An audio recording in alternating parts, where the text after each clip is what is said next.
नमस्कार दोस्तों, जय हिंद, वंदे मातरम। स्वागत है आपका अपने न्यूज चैनल बीएमएम न्यूज में। देश दुनिया की तमाम बड़ी खबरों के साथ आइए जानते हैं इस वक्त की महत्वपूर्ण और ताजा सुर्खियां। फिर एक एक खबरें जानेंगे विस्तार से। तो बढ़ते हैं सुर्खियों की ओर। इसी बीच बड़ी खबर निकल कर आ चुकी है। सबसे बड़ी शर्त मान गया ईरान। अमेरिका का पीस टॉक 2 पर नया ऐलान। ट्रंप ने लगाई मुहर।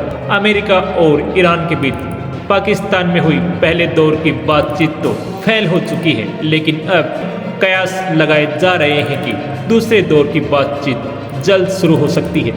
अमेरिकी राष्ट्रपति डोनाल्ड ट्रंप ने कहा है कि ईरान बातचीत के लिए उत्सुक है और उसने वार्ता के लिए अमेरिका को एक बार फिर संदेश भेजा है। वहीं उपराष्ट्रपति जेडी वेंस ने भी कहा है कि इस्लामाबाद टॉक में ईरान के साथ समझौते में कुछ प्रगति हुई है। अमेरिकी नेताओं के ये बयान दिखाते हैं कि ईरान के साथ अमेरिका की बातचीत जल्दी हो सकती है। ट्रंप ने मीडिया से बात करते हुए कहा, वे समझौता करने के लिए बहुत उत्सुक हैं। हमें दूसरी तरफ से संदेश मिला है, हमने नाकाबंदी कर रखी है, वे कोई कारोबार नहीं कर रहे हैं और हम इसे ऐसे ही बनाए रखेंगे। अभी कोई लड़ाई नहीं हो रही है। यूएस प्रेसिडेंट ने दोहराया कि ईरान के पास कभी भी परमाणु हथियार नहीं होंगे। उन्होंने कहा कि अगर वे सहमत नहीं होते हैं तो कोई समझौता नहीं होगा। उन्होंने कहा कि हम किसी देश को दुनिया को ब्लैकमेल करने की इजाज़त नहीं दे सकते, हम ऐसा होने नहीं देंगे। वहीं अमेरिका के उपराष्ट्रपति जेडी वेंस ने फॉक्स न्यूज़ को दिए गए इंटरव्यू में कहा कि ईरान ने परमाणु मुद्दे पर बातचीत में कुछ प्रगति दिखाई है, यानी ये क्लियर है कि अमेरिका और ईरान के बीच बातचीत का रास्ता साफ हो रहा है। उन्होंने कहा कि हम इस प्रक्रिया को एक बड़े और सफल समझौते के माध्यम से समाप्त करना चाहते हैं और राष्ट्रपति ट्रंप इस प्रक्रिया को लंबा खींचने का इरादा नहीं रखते हैं। हालांकि उन्होंने भी ये कहा कि वार्ता को आगे बढ़ाने के लिए ईरान को ही कदम आगे बढ़ाने होंगे। अमेरिकी मीडिया CNN की रिपोर्ट के अनुसार डोनाल्ड ट्रंप प्रशासन के अधिकारी ईरान के साथ संभावित दूसरी आमने सामने बैठक की तैयारियों पर आंतरिक स्तर पर चर्चा कर रहे हैं। यह बैठक वाशिंगटन और तेहरान के बीच लागू सीज फायर के अगले सप्ताह समाप्त होने से पहले आयोजित की जा सकती है। अमेरिकी अधिकारियों की ओर से संभावित तारीखों और जगहों पर विचार किया जा रहा है, बशर्ते कि आने वाले दिनों में ईरान और क्षेत्रीय मध्यस्थों के साथ चल रही बातचीत में प्रगति होगी। रिपोर्ट के मुताबिक जिनेवा और इस्लामाबाद अगली वार्ता के संभावित स्थानों के रूप में सामने आए हैं। रिपोर्ट में कहा गया है कि तुर्की अमेरिका और ईरान के बीच दूरी कम करने का प्रयास कर रहा है। एसोसिएटेड प्रेस ने अमेरिकी अधिकारियों के हवाले से बताया कि अमेरिका और ईरान के बीच इस्लामाबाद या फिर जिनेवा में दूसरी दौर की बातचीत हो सकती है। चलिए बढ़ते हैं अगली बड़ी खबर की ओर। तैयार हो जाएं, लंबा खींचेगा संकट, महंगाई तोड़ेगी कमर, खेतों से लेकर थाली तक मचेगा हाहाकार। ईरान पर फरवरी में जब से अमेरिका और इजराइल ने हमला बोला है, तब से दुनिया के बाकी हिस्सों में भी उथल पुथल सी मची हुई है। जंग भले ही पश्चिमी एशिया से लड़ी जा रही है, लेकिन इसके जलवे से कोई अछूता नहीं है। लोगों को इंतजार है कि तुरंत इसका हल निकले और चीजें पटरी पर आ जाएं। हालांकि अभी राहत मिलने की कोई गुंजाइश नहीं है। ऐसा हम नहीं कह रहे, बल्कि IMF, वर्ल्ड बैंक और अंतर्राष्ट्रीय ऊर्जा एजेंसी जैसे दिग्गजों ने इसकी चेतावनी दी है। अंतर्राष्ट्रीय मुद्रा कोष और वर्ल्ड बैंक ने आज 14 अप्रैल को वाशिंगटन में एक संयुक्त बयान जारी करते हुए चेतावनी दी है कि मिडल ईस्ट में जारी जंग के चलते ईंधन और उर्वरक की कीमतें लंबे समय तक ऊंची बनी रह सकती हैं। ये ग्लोबल इकोनॉमी के लिए तीसरा बड़ा झटका माना जा रहा है। इससे पहले वैश्विक अर्थव्यवस्था कोरोना महामारी और रूस यूक्रेन युद्ध के रूप में दो बड़े झटके पहले ही झेल चुकी है। IMF और विश्व बैंक की स्प्रिंग मीटिंग के दौरान इन मुद्दों पर बात छिड़ी। IMF और विश्व बैंक की स्प्रिंग मीटिंग हर साल अप्रैल में वाशिंगटन में रखी जाती है, क्योंकि दोनों के ही हेडक्वार्टर्स यही हैं। इससे दुनिया भर के वित्त मंत्री और केंद्रीय बैंकों के गवर्नर आर्थिक चुनौतियों पर चर्चा करने के लिए हर साल इकट्ठा होते हैं। इस बार ईरान और अमेरिका के बीच जंग और इससे पैदा हुई ग्लोबल एनर्जी संकट पर चर्चाएं हुई।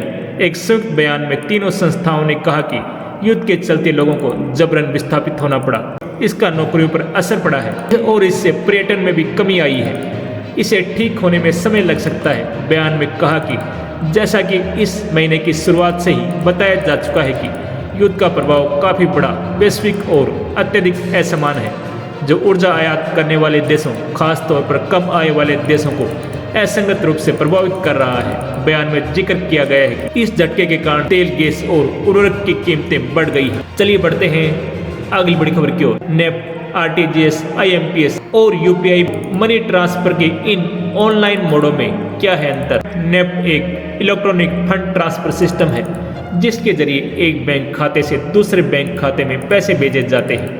ये सेवा भारतीय रिजर्व बैंक द्वारा संचालित होती है और बेंच प्रोसेसिंग सिस्टम पर काम करती है, यानी नेफ्ट के जरिए होने वाले ट्रांजैक्शन तय समय अंतराल पर बेंच में प्रोसेस किए जाते हैं। इससे न्यूनतम ट्रांसफर लिमिट नहीं होती, इसलिए आप छोटी या बड़ी किसी भी राशि को आसानी से ट्रांसफर कर सकते। नेफ्ट अब 24/7 उपलब्ध है, लेकिन ट्रांजैक्शन करने के लिए IFSC कोड समेत पूरी बैंक डिटेल की आवश्यकता होती है। बैंक प्रोसेसिंग के कारण कभी कभी इसमें थोड़ा समय लग सकता है, लेकिन यह सुरक्षित और किफ़ायती विकल्प माना जाता है। आरटीजीएस एक ऐसा सिस्टम है जो बड़े और तुरंत होने वाले ट्रांजैक्शन के लिए इस्तेमाल किया जाता है। नेफ्ट के विपरीत आरटीजीएस में ट्रांजैक्शन रियल टाइम में तुरंत सेटल हो जाता है, यानी पैसे तुरंत लाभार्थी के खाते में पहुंच जाते हैं। आरटीजीएस खास तौर पर बड़े अमाउंट के लिए उपयुक्त है क्योंकि इसमें न्यूनतम ट्रांसफर लिमिट 2 लाख रुपए है, जबकि अधिकतम सीमा तय नहीं है। ये सेवा आमतौर पर बैंक के कामकाजी समय के दौरान उपलब्ध होती है। तेज, सुरक्षित और भरोसेमंद होने के कारण आरटीजीएस बड़े वित्तीय लेन देन के लिए पसंदीदा विकल्प है। आईएमपीएस एक इंस्टेंट मनी ट्रांसफर सेवा है, 24/7 उपलब्ध रहती है, चाहे वीकेंड हो या बैंक हॉलीडे। ये सेवा भारतीय राष्ट्रीय भुगतान निगम NPCI द्वारा संचालित की जाती है। IMPS की सबसे बड़ी खासियत इसकी तेजी और लचीलापन है। इसके जरिए आप मोबाइल नंबर और MMID अकाउंट नंबर और IFSC या आधार नंबर के माध्यम से पैसे भेज सकते हैं। ये छोटे और मध्यम स्तर के ट्रांजैक्शन के लिए बेहद सुविधाजनक और लोकप्रिय विकल्प है। यूपीआई की सबसे बड़ी खासियत यह है कि इसमें लंबी बैंक डिटेल की आवश्यकता नहीं होती। यूजर्स एक यूनिक वर्चुअल पेमेंट एड्रेस के जरिए आसानी से पैसे भेज सकते हैं और प्राप्त कर सकते हैं। ये एक इंस्टेंट पेमेंट सिस्टम है जो 24/7 काम करता है, चाहे वीकेंड हो या कोई भी पब्लिक हॉलीडे। यूपीआई के जरिए आप न सिर्फ एक व्यक्ति से दूसरे व्यक्ति को पैसे भेज सकते हैं, बल्कि बिल पेमेंट, ऑनलाइन शॉपिंग और मर्चेंट पेमेंट भी आसानी से कर सकते हैं। चलिए बढ़ते हैं अगली बड़ी खबर की ओर। देश भर में आज मौसम का मिला जुला असर देखने को मिलेगा। भारत मौसम विज्ञान विभाग के मुताबिक उत्तर पूर्व भारत के चक्रवाती सर्कुलेशन के प्रभाव के चलते असम व मेघालय में हल्के से मध्यम बारिश होगी।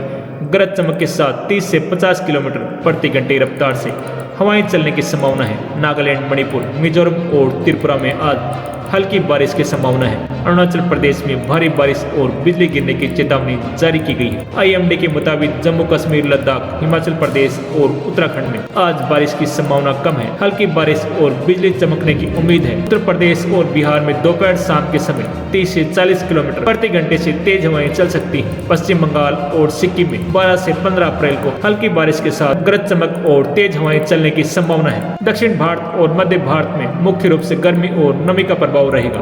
उत्तर कर्नाटक में हल्के से मध्यम बारिश की संभावना है।